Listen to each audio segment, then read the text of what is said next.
ஒரே மாதிரியாக வரக்கூடிய சிறப்பு பெயர்களை பற்றி பார்க்கலாம். பாவலரேறு, கவிஞரேறு, புலவரேறு யார் யாருன்னு பாருங்கள். பாவலரேறு அப்படின்னா யாருன்னா பெருஞ்சித்திரனார். கவிஞரேறு அப்படின்னு பார்த்தீங்கன்னா வாணிதாசன். அடுத்தது புலவரேறுன்னு பார்த்தீங்கன்னா பாரத நஞ்சை பிள்ளை. ஓகேவா. அந்த பெருஞ்சித்திரனாரோட இயற்பெயர் என்னன்னு கேட்பாங்க. துரை மாணிக்கம். பெருஞ்சித்திரனார் இயற்பெயர் என்னது? துரை மாணிக்கம். இவர் வந்து நிறைய நூல்கள்லாம் எழுதியிருக்காரு.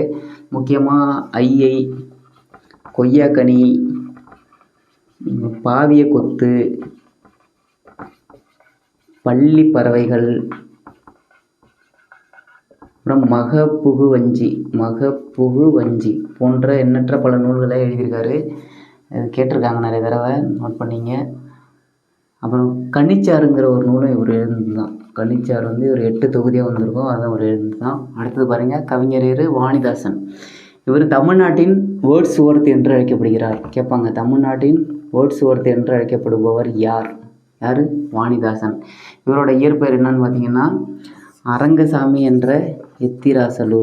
அரங்கசாமி என்ற எத்திராசலு. இதெல்லாம் பழைய ஸ்கூல் புக்கில் இருக்குது, நோட் பண்ணிங்க. அடுத்தது பாரத நஞ்சை பிள்ளைங்களா. இந்த வாணிதாசன் வந்து பாண்டிச்சேரியில் புதுச்சேரியில் உள்ள வில்லியனூர் என்ற ஊரை சார்ந்தவர். வில்லியனூரில் பிறந்திருக்கார்.